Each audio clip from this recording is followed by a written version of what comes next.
Shin Megami Tensei V was one of my favorite games from 2021. This is a bit weird to say out loud because despite my enjoyment of this title and the agonizing wait for its release, it's not one that I've really thought about all too much since it came out, and I'm certainly not alone in this. Does anyone else find it kinda weird just how quickly the hype surrounding this game died? I get that it's normal for single-player games to eventually leave the limelight once their 15 minutes are up, but honestly, to say that Shin Megami Tensei V even got that much time is a bit generous. Almost as quickly as the game was in our hands, the general public moved on. Again, not too out of the ordinary for other game franchises, mainly the ones that get yearly releases, but for this series, it's a bit strange. As someone who considers themselves a fan of this franchise and may or may not have engaged in the odd discussion every once in a while, I've begun to notice a few patterns. Games from the PS2 era onwards tend to be the ones that receive the most amount of attention. Maybe if you're lucky you'll find a diehard fan for some of the really old games, and I mean some ancient fossils. Like, what the hell even is this? This is why it's so strange to me to see a big budget, highly anticipated game within the community like SMT5 just sort of fall by the wayside. For that first period when the game was fresh in our minds, yeah, there was a lot of discussion, but not too long after that, people just sort of moved on. It was almost as if the general public forgot that this game even came out. Again, normal for a franchise with yearly releases, but it's not too often when we get a new numbered mainline game. You'd figure that there'd be a lot more buzz surrounding it, but that just isn't the case. So you know what?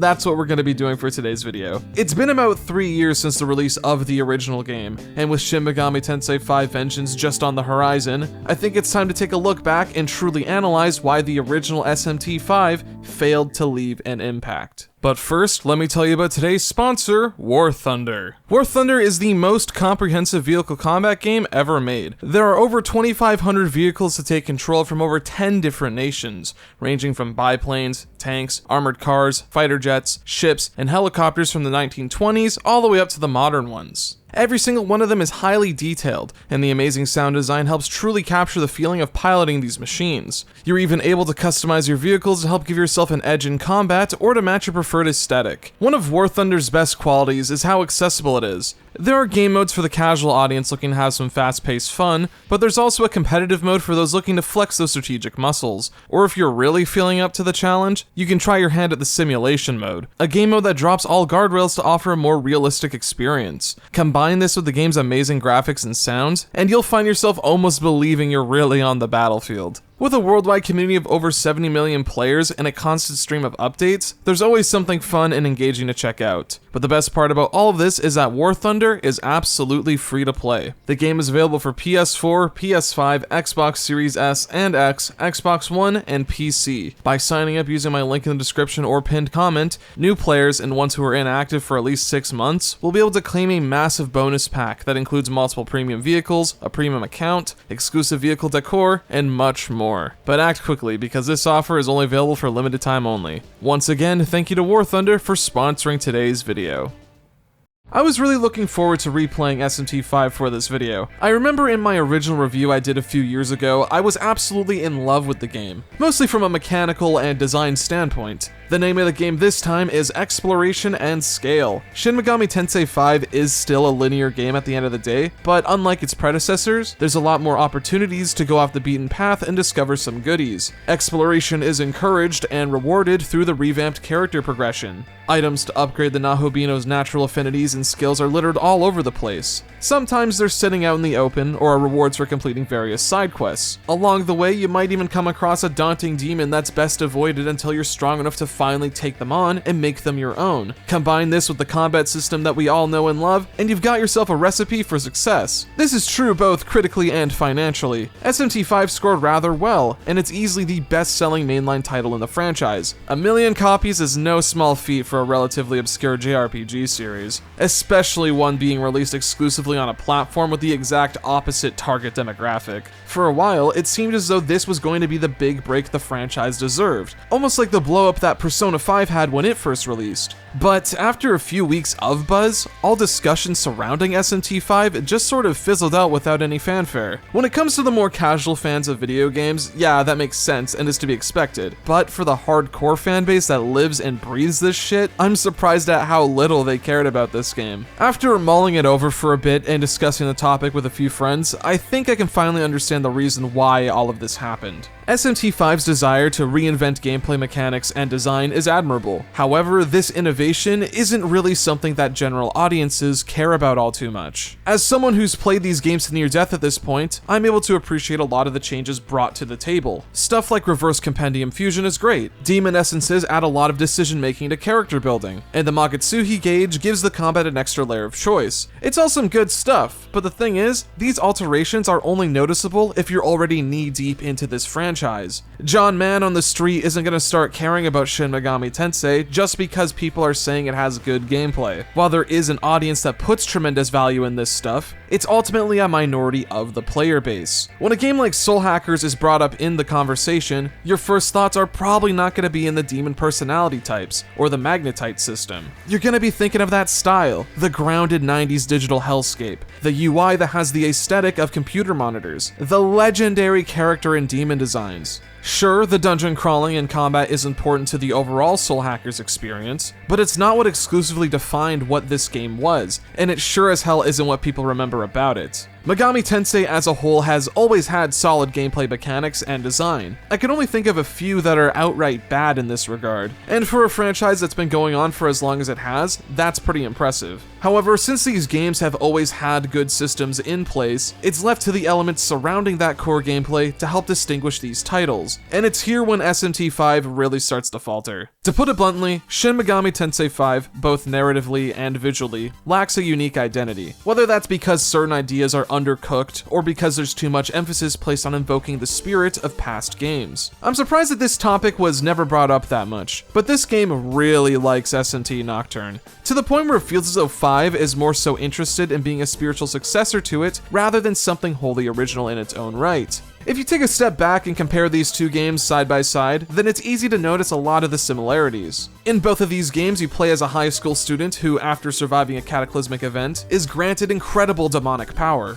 From then on, you explore a demon-infested Tokyo, one that feels otherworldly by nature, but still has a few splashes of the mundane to remind you of the world you were once a part of. And of course, the climax of the story revolves around different parties trying to seize the opportunity to create a new world based on their ideals. Look, I have no problem with long-running game franchises making callbacks and connections to those past titles, but the issue with SMT5 isn't that it makes those connections, rather it's that the game doesn't do anything new with those ideas. It comes off more so as fan-servicey nostalgia baiting than anything. It also doesn't help that the same year 5 came out, Nocturne received a port to modern platforms. So if it wasn't obvious already, we were quite literally given the tools to make these comparisons. I'm not trying to imply that Atlus was trying to pull a fast one on us here. It's obvious that these callbacks and homages are done from a place of admiration rather than laziness. It's a nice gesture, that's for sure, but SMT5 honestly takes this way too far, to the point where the game doesn't feel as though it has much room to stand on its own. Visually speaking, the game looks nice, but the artistic direction of Dot just comes off as a cheap imitation of the Vortex world. It also doesn't help that there are little to no unique landmarks or set pieces here. There's nothing in this game that comes anywhere near close to the level of the Assembly of Nihilo, the Ring of Gaia's headquarters, or any of the sectors within Strange Journey's Schwarzwald. Atmosphere has always been one of the major selling points of this series. It's one of the talking points that usually comes up whenever people recommend someone to try them out. So for a franchise that was never afraid to force players to venture into the surreal, it's weird to see SMT5 be so reserved in comparison. I can only think of a few standout moments where the art direction finds a groove of its own, and creates something wholly unique. But these fleeting moments are only drops in a bucket, while the other games in this series accomplish this effortlessly. The same can also be said about the story too, unfortunately. Shin Megami Tensei V, despite the amount of polish in terms of core mechanics and design, still feels rather hastily stitched together, and it's the narrative that's almost entirely to blame for this. This issue is as noticeable as in the opening hours. You're just sort of thrown into the world without any real build-up or reason to care. In a way, this is done to provide a shock to the system. By immediately thrusting players into the unknown, they're able to not only sink their teeth into the gameplay mechanics almost right away, but it also creates a sense sense of intrigue. What exactly is the Nahobino? What's the story behind Dot? Who exactly is Aogami, and why does he look like the leader of Bethel? Unfortunately, the answers we're given to these questions aren't all that satisfying. Once you clear the opening section, the narrative loses all sense of focus and direction. We learn the origins and purpose of Dot, are drafted into this elite task force that works to protect Tokyo, and from then on, things just meander until the game suddenly remembers that it needs an ending. What we end up getting is an extremely rushed conflict and conclusion that comes without satisfaction or payoff. Mainline Shin Megami Tensei games are often cited as games whose storytelling is less overt than the typical RPG. They're less about the characters and are more so about the themes. This is something that I hear a lot. However, it isn't exactly true. There are games in this franchise that have a large focus on characters and their relationships, not just with the people around them, but with the current status of the human race as a whole. However, there are games in this series that revel in the more minimalistic storytelling. Themes and ideas are conveyed through more subtle ways, with a little more room for interpretation. But even games that feature this minimalistic storytelling have very clear goals and character arcs. SMT 5 doesn't have minimalistic storytelling. Rather, it just doesn't have a whole lot of story to begin with.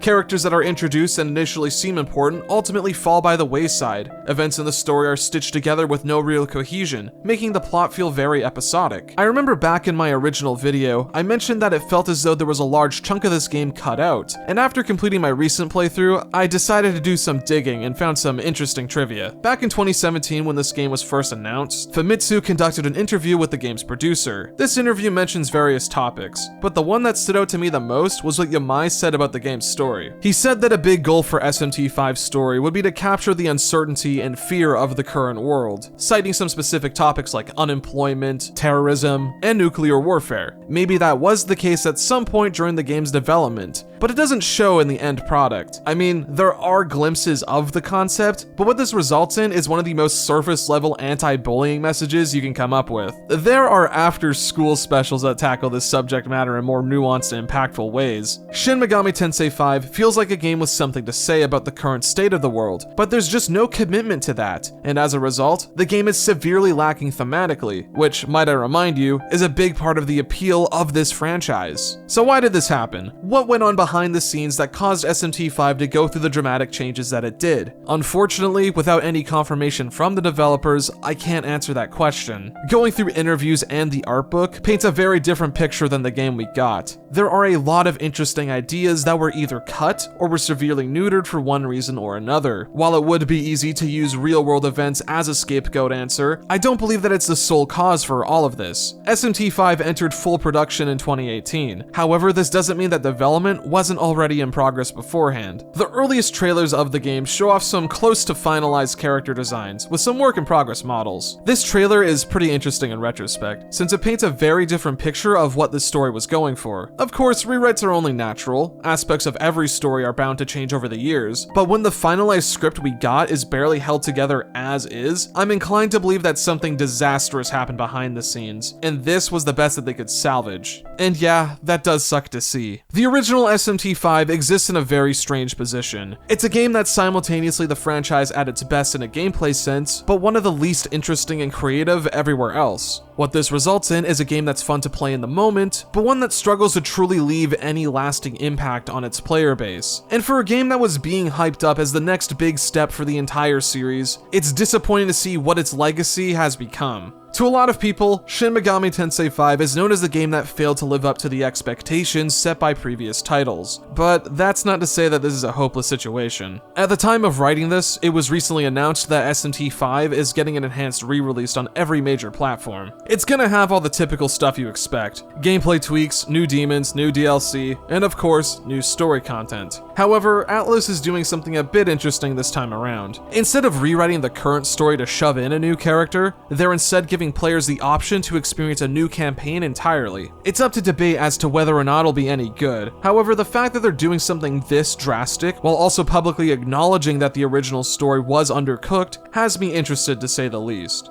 Part of me is curious about the direction they're going with. Like, are they going to re-implement cut ideas, or is this going to be something entirely new? Nevertheless, the fact that this re-release exists at all, and the attitude the team is taking with it, shows promise. Here's hoping that what Vengeance brings to the table is enough to help SMT 5 finally achieve that legendary status. Quick reminder to check out today's sponsor War Thunder down in the description or pinned comment. Play it on PC, Xbox, or PlayStation. New players or inactive players who return after at least 6 months will also get a huge bonus package with premium vehicles, premium account time, and much more. Hey everyone, thanks for watching. I'd like to give a special shout out to all of my channel supporters whose names are on screen now. If you would like to join the ranks of these legends, then please consider checking out my Patreon or becoming a channel member. Not only would you be supporting essay content like this, but you'll also get access to videos earlier than anyone else as a little something something in return. Every little bit helps, and I can't thank you all enough for supporting this channel for as long as you have been. Again, if you're interested, you can find the necessary links down below. Alright, now that we've gotten all of that out of the way, I guess it's time we move on to the big one, huh? Unless something important comes up, the next video is my long-awaited Persona 3 Reload analysis. I've been simultaneously looking forward to and dreading this one. Excited because I like talking about Persona and could talk about this shit for actual hours, but part of me is a little nervous. The discourse surrounding this game has been a little more crazy than I expected it to be. I already know that there's going to be a large group of people that won't even listen to what I have to say and will just take the title and thumbnail at face value. Not much I can do about it though, so no use getting upset about it if you know what I mean. Anyway, if you want to stay up to date with that and other upcoming videos, then feel free to follow my Twitter or join my Discord server. Both will be linked in the description. Once again, I'd like to thank you all so much for watching, and I hope to see you all next time.